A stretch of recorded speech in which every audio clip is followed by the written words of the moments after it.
Hey y'all, do you love middle ground? I know I do. Did you know that every purchase made at the Jubilee shop helps fund this show? If you're looking for ways to support Jubilee and watch more episodes of Middle Ground, make sure you check out our merch at shop.jubileemedia.com. Honestly, every one of your purchases goes such a long way and we're so grateful for you. Now enjoy this episode. If you truly believe that trans women have an advantage, even with hormones, then that means you truly believe that trans men have a disadvantage, even with hormones. So the argument that you hear most of the time is against trans women. So does that mean that you're okay with trans men having that disadvantage?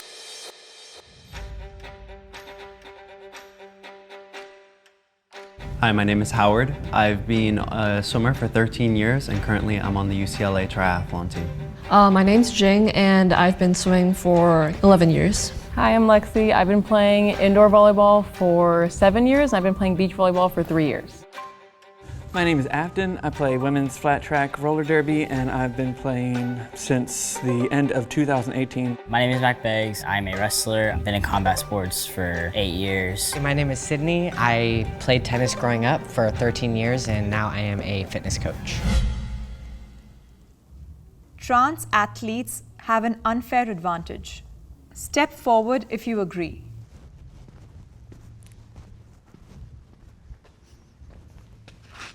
When you first think about like transgender athletes, I guess the first thing you think about is, well, biologically, transition usually happens after puberty, right? So if this biologically male athlete goes through puberty, he gets like better bone structure, he has all these skills that he enhances, all these muscle that he puts on, and then he transitions.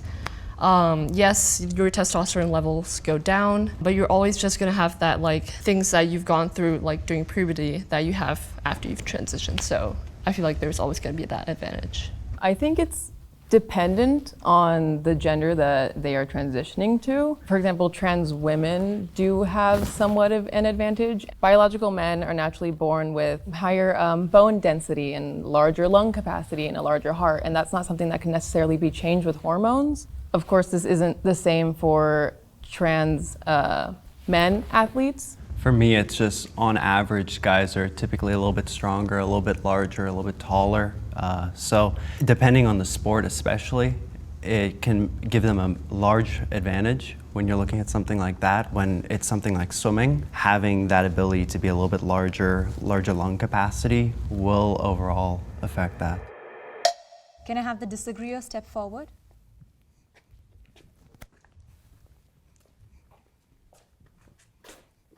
Among cisgender men and cisgender women, there are naturally differences in their anatomy, in their hormonal levels, in their height, bone structure, all that stuff.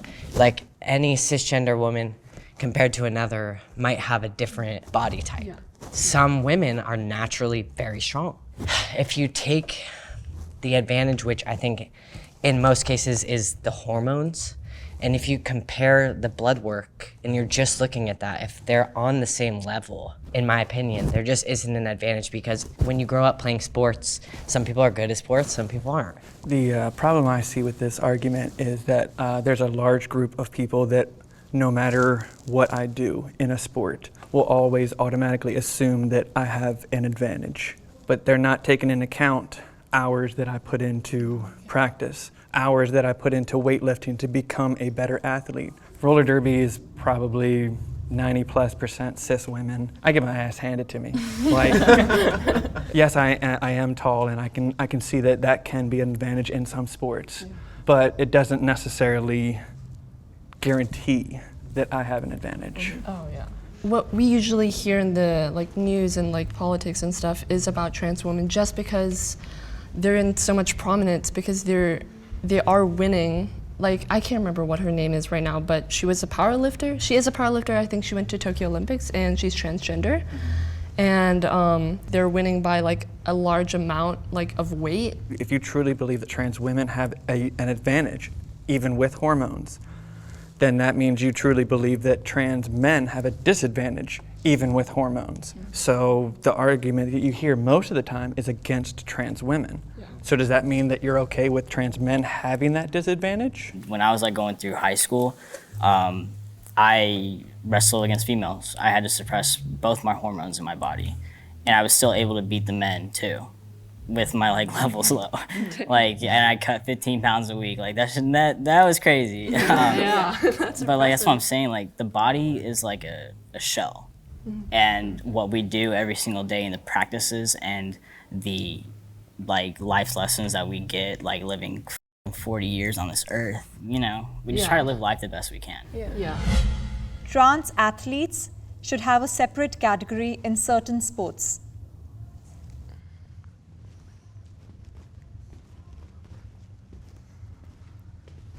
I don't want to say that they should be in a completely different category just because socially and legally, yes, they are that gender that they transition to, and putting them in another category just seems, from hindsight, seems wrong. But as an athlete, like in the sporting world, it just does seem a little bit unfair if you classify them under the same group, I guess. Yeah, I think that there definitely are some sports where your physical ability makes a much larger impact on the sport itself. Wrestling would be one of them, swimming, track, something like that. But if you look at NASCAR as a sport, I believe that anyone can then go and do that sort of sport because that's more of a technique. If you look at other sports like golf, it requires a lot of technique and a lot of strength. Plus video games is now starting to make a massive rise. So all of those could definitely have both genders in it with no problem. For swimming especially, if I were to decide that I would like to transition and then start all of the hormone therapy for a year or so, then obviously I would probably lose some muscle mass and I would slow down in my swimming, but I don't know if that slowdown would necessarily be enough to make it fair for the cis females that I'd be competing up against. The danger of it is that you're possibly outing somebody. In America alone, there's several places that it's still extremely dangerous to be an open transgender person. To say that you can't perform unless you're in this group, there's just a lot of safety reasons for that individual that it's not good. Second thing, where does the line draw? You're saying swimming, and you had mentioned earlier that like height was an advantage. Did I go through puberty as a male? Yes. But in order to say that I have an advantage because I was born with testosterone is the equivalent of saying that, oh, I went to this gym one time and I lifted and I had a protein shake, so I should never have to take a protein shake again because it's in my body. And the medicine I'm taking stops that testosterone. I don't have that anymore.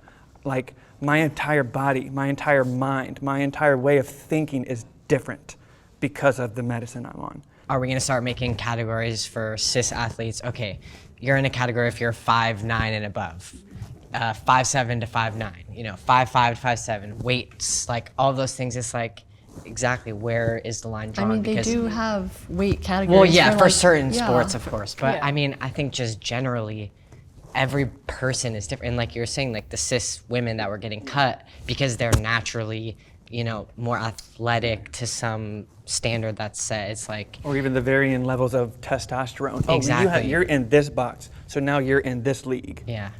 I wasn't by any chance trying to discriminate against them and try and put them in their own category Yeah. in that way. It was more just by a performance standpoint, we already do separate everyone into their own different levels. You don't have Olympic athletes coming and competing at state Club or levels. club levels. Doesn't that defeat the purpose of trying to become a better athlete then? If they're trying to work up to a goal, I'm not entirely sure. So if you're good enough, you're going to be singled out and have to go. There's no proof of any trans athlete that is number one in any category right now. Yeah, that's because I think they're being held back so much by just like the media and everything that you don't get to see their chance to shine in that sense. What would you guys say to like transgender people who transitioned before puberty? In that instance, I think I would take a step back and kind of look at it more of at like my own argument, like it was a scientifically based on like puberty and stuff. So I would like consider like that would be different, but my mindset just coming into this, I mean, I think that most people go through transitioning like after puberty, or it's like encouraged more to? common. Yeah. For me, it's more if they end up just fitting the category, regardless if they do it before puberty or after puberty. If they have the right amount of testosterone, they did all the right testing all beforehand, then why not? Then you don't even need to separate them. They might as well just compete as a trans athlete. Hormone testing is fair.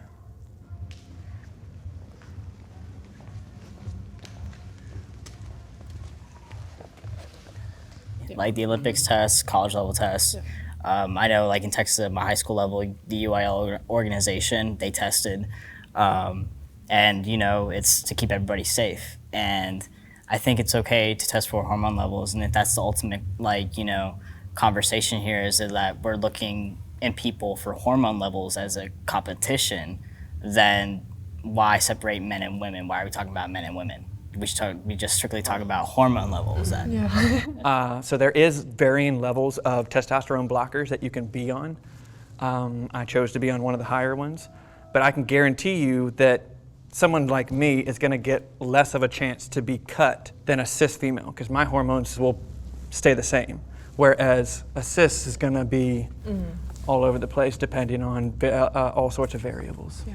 I personally think that the hormone testing is really important, and just coming from like a fitness perspective, like fitness, bodybuilding, like that sort of athletics. For me, I take a lot of pride in the fact that my testosterone levels are within the normal range of a cisgender male. Obviously, performance enhancers, right? Steroids, extra testosterone, all those things are thrown around among cisgender men in the fitness world to, you know, enhance our performance, get bigger, all that sort of thing. And for me, being able to say like, no, I am within the normal range of a cisgender man.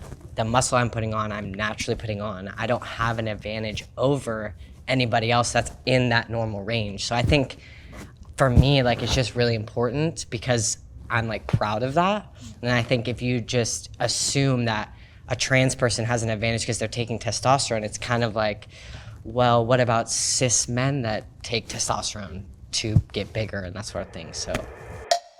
Hey. How you doing, man? Testing for hormones is fine. The issue is what you're gonna do with that, because as I said earlier, it's really hard to put someone in a box because there's always averages here and there for male and female, but especially when you start making your way up in the competition pool, those norms go out the window, and it then gets even more difficult to write legislation on what a male can compete in and what a female can compete in for if their hormone levels are outside of this said box.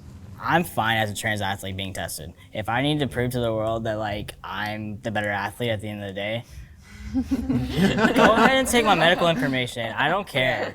Like I'm just trying to live my truth. That's all I'm trying to do. A cis female that's competing in a high level of track might have a normal male testosterone, so now are you going to kick them out because now their testosterone levels are too high? And that's where legislation can get really difficult to write. I am treated fairly by my fellow athletes.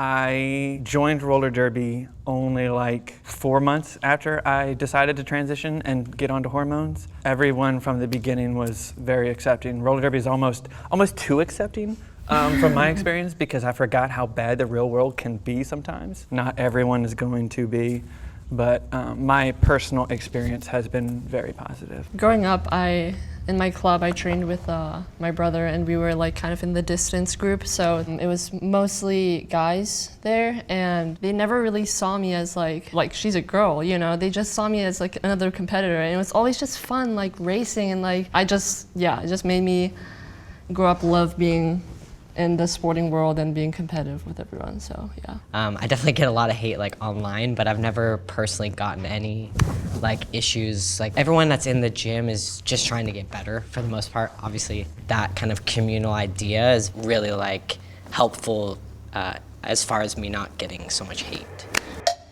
Lonely times. When in high school, when I came out like prominently, everybody knew that I was trans, and there was a coach that exploited me in a lawsuit to try to ban me in high school. Yeah. I'm so sorry. Wow. I was on hormone blockers, and it was suppressing my estrogen and testosterone. And even though everybody knew who I was, when it came to like after junior high, when he did that, it was so aggressive.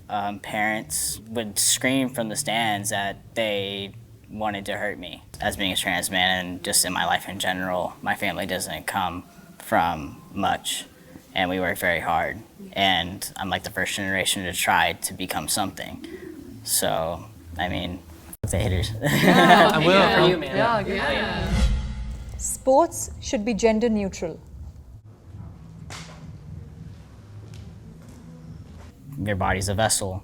It shouldn't matter whether you're male or female, because I feel like the sport, like sports in general, is growing. Especially there's this like little girl in wrestling. She wrestled in the junior division in wrestling and nationals in the 106-pound division, and she kicked all the guys' asses. Yeah. I was like, go for you. So I feel like as the sport's growing, as we're evolving as a society and we're being very progressive, that it should get to the point if we're talking about gender neutral bathrooms, why can't we talk about gender neutral sports? I actually rode and showed equestrian for 10 years, and I was like one of 2 men at the time. And then there are other roller derby leagues that are co-ed, and they work fine. Like women are going up against men, and they're bashing each other, and they're like going at it. There's a lot of things, and I feel like sports are one of these things where it's like it has to be this or it has to be that. The same as gender. It has to be this or it has to be that, and it's not. For me, the issue that I would start seeing with this is when we start looking at scholarships. And for college level, if you start combining the sports by gender, then scholarships are always given to the top athletes. What happens to the females that now need that scholarship necessarily to go to college, but now you've just all thrown them into one category? It all of a sudden breaks that whole opportunity for them to maybe even go to college, because now they've been training to be able to provide for themselves in college. And now, since it's all one level playing field, maybe they can beat the males, but on average, they probably won't be able to, especially depending on the sport. Well, trans athletes aren't even getting scholarships either. I'm a 2-time state champion in high school, didn't get a scholarship.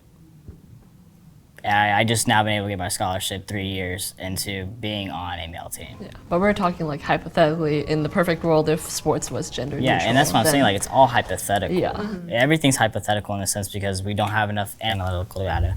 I feel as though making all sports gender neutral in that way, there is still some biological benefits to being born a man versus being born a female. I just can't get over the fact that there are going to be all these very obvious differences, not advantages, but just differences in if we had gender neutral sports. It's not going to be a co-ed team versus an all-male team. It's going to be a co-ed team versus a co-ed team. So I feel like there would still be strategy that would have to be played into it. I'm thinking more like individually. Yeah, individual. And I could see like where you're coming from that. And you mentioned wrestling earlier. Just the whole combat sport community in general does have a long way to go. Definitely not completely supportive of trans athletes, but in a sense of like when I've noticed in just like studying of how like female athletes are and male athletes are, the best like MMA female athletes, cis, have male training partners.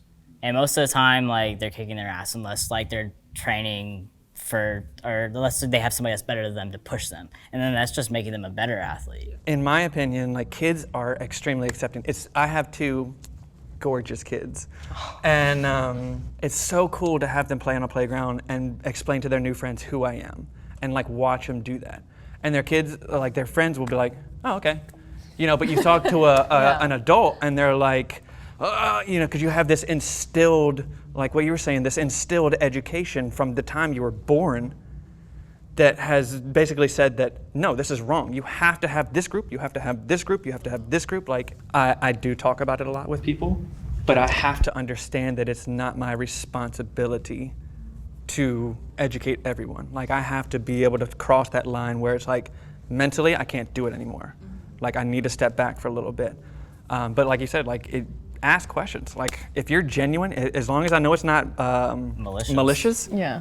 ask a question. Don't freaking ask the me about my best thing you can genitals. do. Like, Yeah. that's none of your freaking Be business. respectful.